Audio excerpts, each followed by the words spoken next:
तो गाइज आज की वीडियो बहुत ही स्पेशल होने वाली है क्योंकि हमारे साथ जुड़ चुके हैं पूजा सांगवान जो यहाँ पर एक स्टूडेंट वीजा पे आई हैं। तो आप लोग हमेशा जानना चाहते हो कि स्टूडेंट वीजा कैसे लगता है, वो लोग यहाँ पे कैसे रहते हैं, क्या उनका लाइफस्टाइल है, उसके बारे में हम कुछ सवाल जवाब इनसे करेंगे।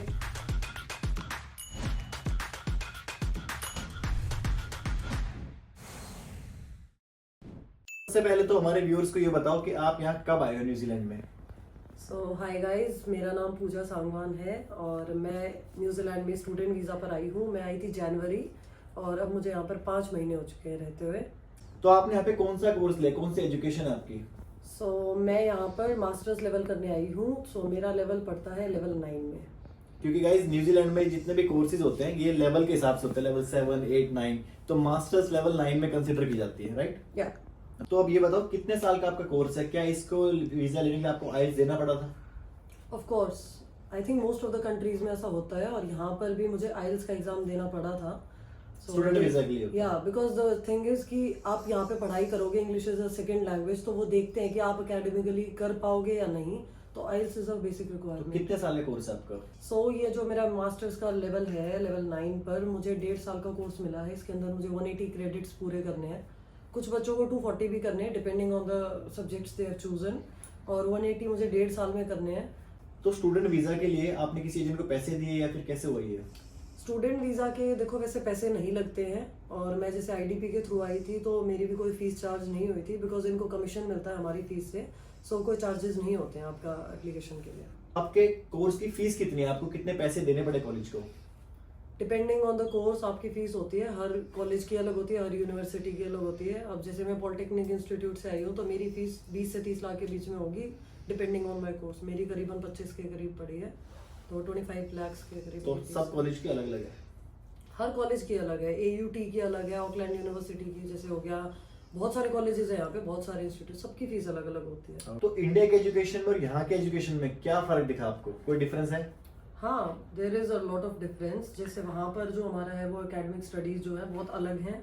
दे आर थ्योरेटिकल बेस्ड। यहाँ पर आपकी स्टडीज प्रैक्टिकल बेस्ड हैं।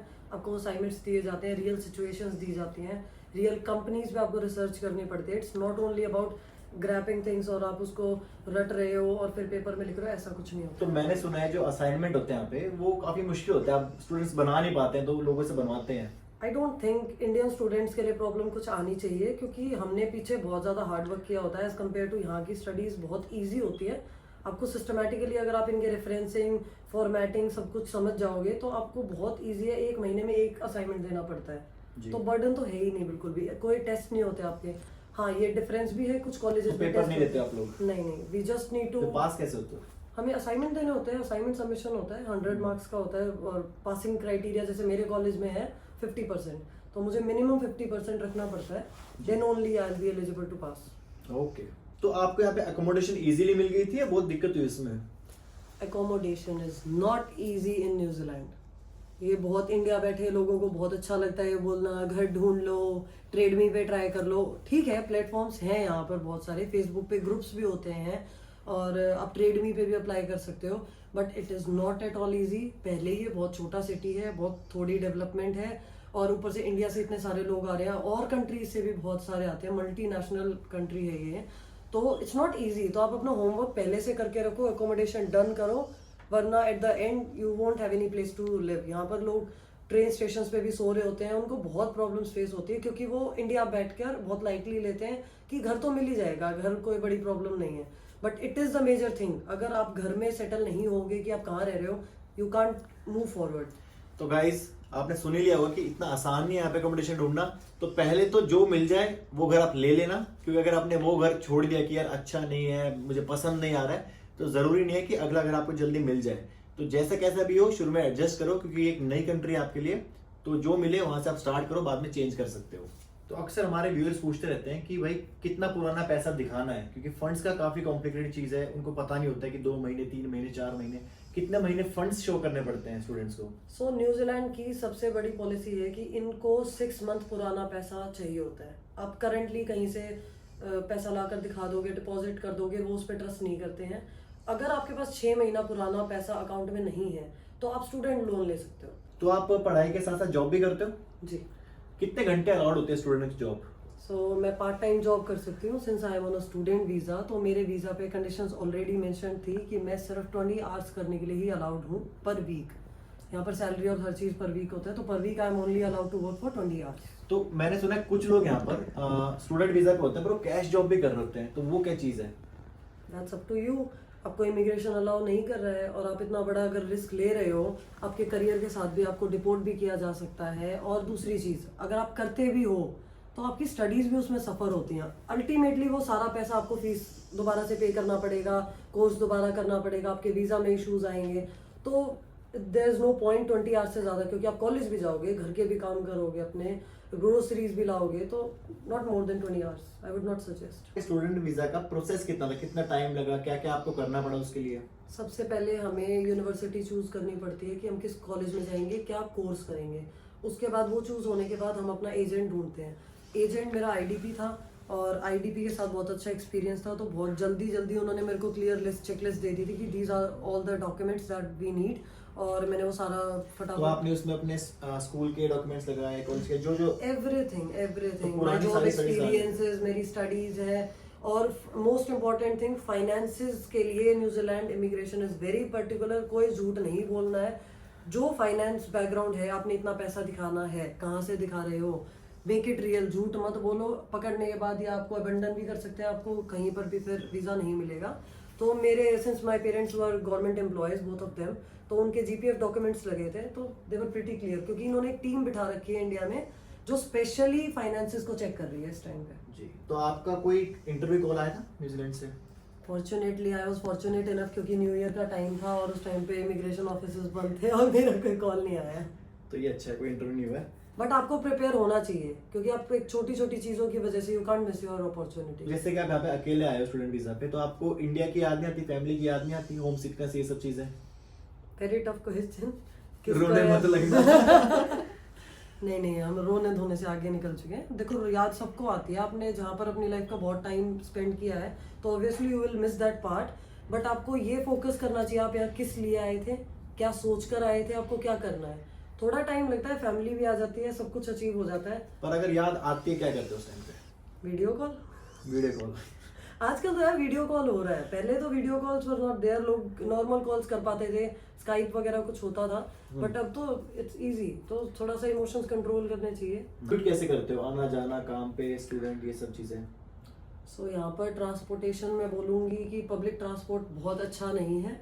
सो आपको सबसे पहले गाड़ी इंडिया से आनी चाहिए, कि आप आज नहीं तो कल गाड़ी लोगे, तो आप गाड़ी ज़रूर सीख कर आओ। इंडिया का लाइसेंस है तो उसको लेकर आओ, आपके इंश्योरेंस में, आपकी गाड़ी खरीदने में, हर चीज़ में आपको हेल्प भी करेगा। उसके अलावा आपके पास यहाँ पर AT हॉप होना चाहिए आपके मोबाइल में। वो आपको पूरी नॉलेज देता है, जानकारी देता है कि कब कौन सी ट्रेन बंद है, कब कौन सी बस नहीं चल रही है, कौन से स्टैंड पे बस आएगी, कितने मिनट में आएगी। तो मैं तो कम्यूट कार्ड का करती नाम हूँ है AT हॉप। Hop card. या तो स्टूडेंट्स को आते ही वो बनवा लेना चाहिए। जी, और I think AT hop. Student discount भी होता है उस पे। जी, आपके कॉलेजेस आपको एक स्कैन देते हैं, एक स्कैनर कोड काइंड ऑफ चीज कुछ देते हैं, नंबर देते हैं, आईडी। वो आप अगर कहीं पर भी, जैसे ब्रेटोमार्ट ट्रेन स्टेशन हो गया, या कहीं पर भी अगर इनके ऑफिसेज में जाओगे, तो आप वहाँ शो कर डिस्काउंट अवेल कर सकते हो। स्टूडेंट के लिए ये हमेशा डिस्काउंट पे होता है। तो एक और सवाल है कि जितने भी यहाँ पे स्टूडेंट्स आते हैं, तो उनको खाने में काफी दिक्कत फेस होती है, तो खाने का आप कैसे करते हो, बनाते हो, बाहर से खाते हो, ये सब चीजें? सी इनिशियली मुझे भी ऐसा लगा था कि यहाँ पर, जैसे मैं प्योर वेजिटेरियन हूँ, तो मुझे लगा था कि यहाँ पर कुछ भी नहीं है और मैं कैसे इंडियन फूड खाऊं। I was missing the Indian street food very much. But बाद में पता चला सेंड्रिंगम है, आपका पापा टोय इज वेरी फेमस, बहुत सारी जगह है, इतना यम्मी फूड मिलता है, इंडियन फूड, वेज भी मिलता है। आपका सरवाना भवन है स्ट्रीट में, लाइक वी हैव वेराइटी। पर क्या आपको इंडियन वाला टेस्ट आ रहा है यहाँ पे? आ रहा है। जिसके आने के तरीके से पता चल गया, इसको उतना नहीं आ रहा होगा डेफिनेटली, बट आ रहा होगा। सी मैं खुद एक बहुत अच्छी कुक हूँ, मुझे कुक करना अच्छा लगता है, तो मुझे सबसे ज्यादा तो अपना मतलब हाथ का बनाया हुआ ज्यादा अच्छा लगता है। बट यहाँ पर क्या है, we don't have that much time, grocery लाना और वो इंडियन ग्रोसरी स्टोर से लेना, तो वो थोड़ा हैसल हो जाता है। बट अच्छा है, ऐसा नहीं आपको खाना नहीं मिलेगा, तो, अवेलेबिलिटी है। तो कोई हमारे स्टूडेंट्स जो आना चाहते हैं, हमारे व्यूअर्स, उनके लिए क्या एडवाइस होगी? आप घर से अपना बेसिक मील बनाना सीखो। आपको आना चाहिए कि आप अपना पेट कैसे भर सकते हो। मम्मी से डिमांड करना बंद करो, खुद किचन में जाना शुरू करो, ग्रोसरीज लाना शुरू करो, चीजों के नाम याद करो, कैसे आटा गूंथते हैं, कैसे चपाती बनाते हैं, कैसे अपना, चलो आपको रोटी सब्जी नहीं बनानी है, इजी फूड देख लो, ओट मील देख लो, और कुछ बहुत सारा है, but find the best way जो आपको सूट करता है, बट खाना बनाना सीखो। मम्मी नहीं है वहाँ पर। मम्मी नहीं यहाँ पर, उनका वीजा नहीं लगा स्टूडेंट का। कितने टाइम में आपका वीजा आ गया था, जैसे सारे डॉक्यूमेंट सबमिट करने के बाद? लाइक मेरा बहुत जल्दी हुई है हर चीज, लाइक मैंने कभी एक्सपेक्ट नहीं किया था इतना जल्दी। कॉलेज से भी मेरा जल्दी ऑफर लेटर आया, ऑफर लेटर आते ही I started collecting my documents, और आइल्स मैंने पहले से ही दे रखा था, तो आइल्स का स्कोर मेरे पास था। सब कुछ करने के बाद मैंने डॉक्यूमेंट्स रेडी करके प्रोसेस किया, फाइलिंग करके I guess 20 days, within 20 days मुझे वीज़ा आ गया। और उसके बाद सेम डे मैंने फीस पे करी, सेम डे मैंने रिसीट अपलोड करी, और उसके 4 दिन बाद मुझे ई वीज़ा भी मिल गया था। ओके। आजकल स्टैंपिंग तो नहीं हो जिस रही है। दिन आपने पहला डॉक्यूमेंट इकट्ठा किया जी। उस दिन से जैसे ऑफर लेटर अप्लाई करने से वीजा कितने दिन तक, वो टाइम कहता है 1.5 महीना। डेढ़ महीना ठीक है। क्योंकि हम बहुत इजी भी नहीं ले सकते, हमने एक एक डॉक्यूमेंट बहुत ध्यान से गलत ना हो जाए, तो वो थोड़ा सा ध्यान रखा था। बाकी 1.5 महीना ये बहुत क्विक था। तो न्यूजीलैंड आने के लिए क्या मोटिवेशन थे, आपने यही कंट्री क्यों चूज करी?